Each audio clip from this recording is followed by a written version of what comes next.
Әуелгі сөзді қазақ халқының қонақжай халық екендігінен бастаған жөн болады. Жер бетінде қазақтан асқан қонақжай халық жоқ. Қазақ жерінде болған поляк саяхатшысы зиялысы Янушкевич дүние жүзін қазақ жайласа, жер шарын тегін айналып шығар едім деп қазақ халқының қонақжайлығына риза болып, бағасын беріп кеткен екен. Әлем халықтарына баға бергенде немістер шыншыл, жапондар өнертапқыш, испандар шебер, қытайлар еңбекқор деп жатады. Ал қазақтың бойынан бұл қасиеттердің барлығы да табылады. Бірақ ең басты қасиеті қонақжайлығы екеніне ешкім дау айта алмас. Қонақжайлық қазақ халқының сүйегінен сүтпен сіңген қасиет. Үйіне тосыннан қонақ келіп қалса да, құдайы қонақ деп шырайлы жүзбен қарсы алып, бір тәтті дәмдісін алдына қойған. Жолаушының шыққан тегімен астанған дүние қарамастан, ең алдымен оны үсті тамақ қаллық толған ағдастарханға отырғызған. Таспен ұрғанды, аспен ұратын қазақ үйіне келген жанның бәрінде дама істегізбей алып қалатын болған. Бұл қазірде жоқ емес. Үйге аяқ басқан адамды ала алмай нан ауыстеп кетсеші деген үйдегілердің сөзі санамызға сіңіп қалды. Олай етпеген жанға наннан үлкен болғаны ма деп ренжейміз. Мұның бәрі біздің сан мыңдаған жыл бойы сары майдай сақталған салтымыздың көрінісі. Бүгіндері де ол салттан ары ұзамай қоймадық. Шексіз далалар еліне келген көптеген саяхатшылар атап өткендей, қазақтардың үйінен аш шығу мүмкін емес. Казахи на протяжении всей своей истории с момента образования народности в начале XVI века и вплоть до государственно-территориального оформления Казахстана в 1925 году были по существу кочевым народом. Основным и единственным видом натурального хозяйства было кочевое отгонное скотоводство, в котором преобладало овцеводство и табунное коневодство, а также верблюдоводство. Меньшую роль играло разведение крупного рогатого скота, ставшего известным казахам лишь в конце XVII века. Вся казахская кухня в течение длительного периода строилась на использовании мяса и молока. Конина и баранина, кобыли, овечье, коровье и верблюжье молоко и продукты их переработки.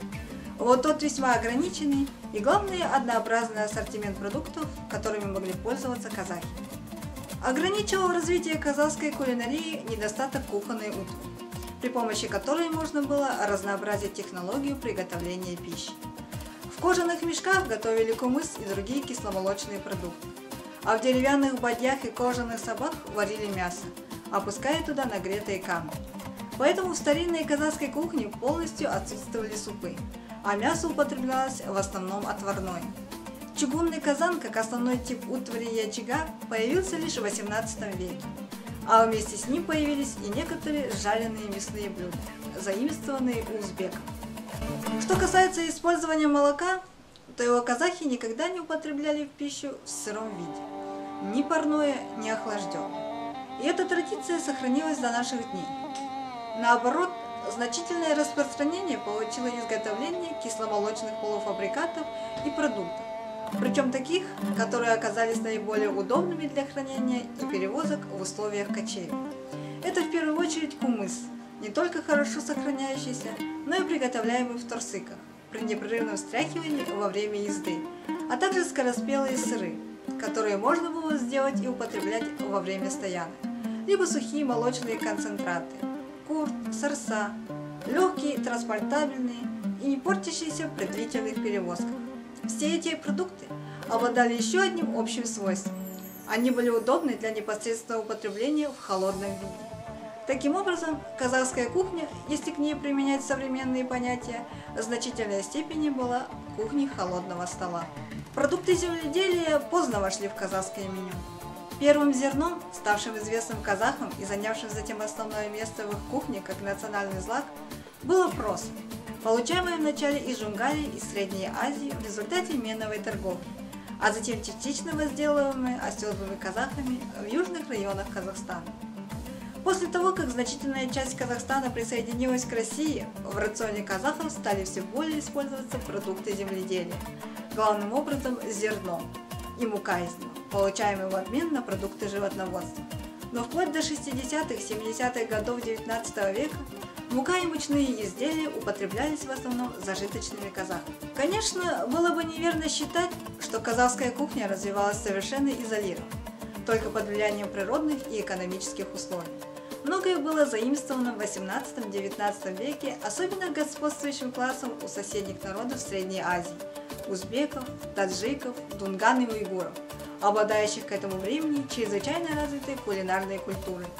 Эти заимствования касались в первую очередь технологии приготовления жареных мясных блюд и более сложных мясомучных изделий, а также употребления отдельных продуктов, которые стали шире использоваться в рационе казахов Южного Казахстана. Наконец, заимствована была и организация праздничного стола по типу узбекского, то есть использование сладостей в начале и в конце обеда.